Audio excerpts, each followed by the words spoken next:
여러분 안녕하십니까. 이진곤 TV입니다. 시사논평 이심전심 오늘 이야기 시작하겠습니다. 오늘은요, 거기 200만 명이라면 여기는 2천만 명이다, 이런 주제로 말씀드릴 겁니다.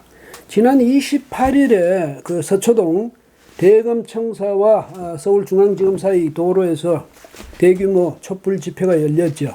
열린 구호가 뭐냐면 조국수 검찰개혁, 이것이었습니다.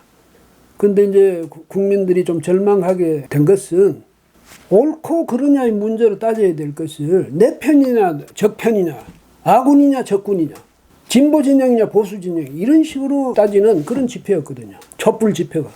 밤에 불을 켜고 집회를 하면 그게 얼마나 위협적입니까? 검찰을 겁주자고 한 집회죠. 그러면서 뭐 200만이 모였다. 처음에는 무슨 뭐 10만이 모인다다가 뭐 100만이 모였다. 200만까지 갔죠. 심지어 민주당에서는 뭐라고 했습니까? 촛불혁명 시즌2가 예감된다, 이런 말까지 했어요. 그런데 10월 3일 개천절, 하늘이 처음 열리는 날이죠.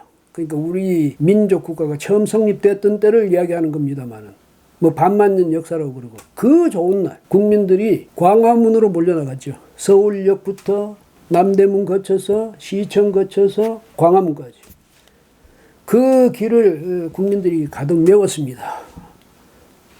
개천절, 우리가 서로 개천절을 서로 축하하자고 모인 게 아니고요.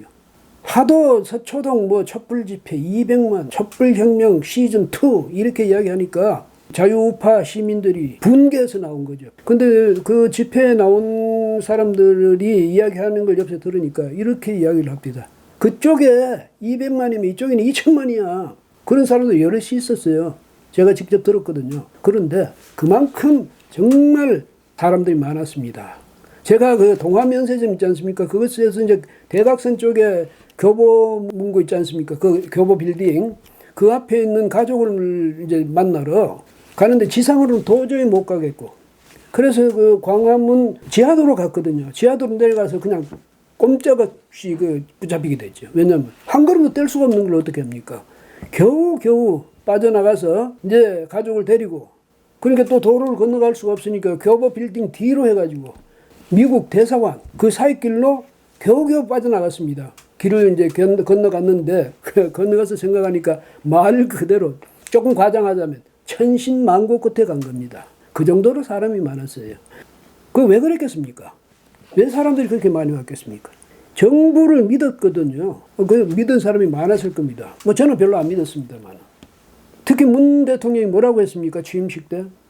취임사에서 기회는 평등할 것이며 과정은 공정할 것이며 결과는 정의로울 것이다, 이랬잖아요. 그런데 공정이 없어졌어요. 공정이 어디 사라져버리고 없어요. 평등도 뭐 없었죠. 그러니까 공정도 없는 거지.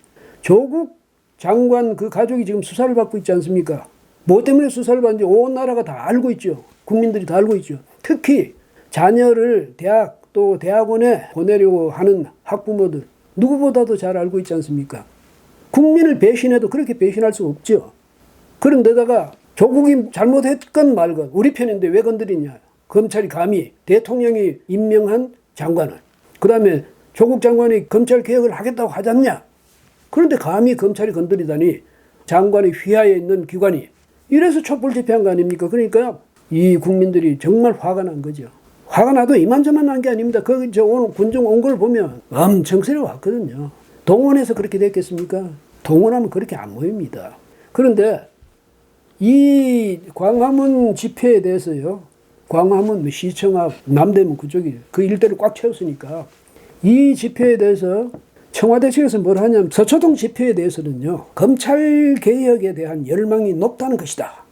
국민의 뜻을 무겁게 받아들여야 한다. 이렇게 주장했던 청와대 관계자라는 사람이 이제는 입장이 없답니다. 이 광화문 집회에 대해서는.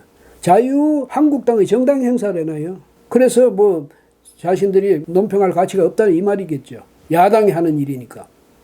그런데요, 뭘 착각하고 있네요. 정말 자유한국당의 광화문 집회 같은 그런 거대한 동원력, 이걸 가졌다면 그게 정말로 청와대나 민주당한테는 위협적인 일입니다. 그걸 알아야죠. 민주당은 또 그게 뭡니까? 200만 명이 왔다고 그렇게 세력을 과시하지 않았습니까? 그런데 광화문 집회 이거 보고는 또 뭐라 하냐면 군중의 많고 적음이 본질이 아니랍니다. 여러 세력이 모여서 정체성과 주의 주장에 혼돈만이 가득했다. 이해찬 그 민주당 대표가 한 얘기예요. 제가 볼 때는 분명했습니다. 주의 주장이 뭐냐. 조국 사퇴하라. 조국 파면하라. 조국 구속하라. 문재인 탄핵하라. 문재인 파면하라. 문재인 퇴진하라. 뭐 이런 구호가 나왔거든요. 그게 뭐 혼돈스러운 게 있습니까? 분명하잖아요. 그 구호가 과하고 안 과하고는 상관없이 통일된 구호잖아요. 근데 무슨 혼돈만이 가득해요? 이렇게 남의 것에 대해서는 이렇게 깎아내리고 자신들 것은 막 튀기고 그리고 자기들 것은 그 숫자가 본질이고 이쪽에는 숫자가 본질이 아니고 그 뭐가 본질입니까? 예. 분명히 말하지만요. 이것이 문재인 정권 위기가 이제 시작되는 겁니다. 앞으로 이 위기가 가속화될 겁니다.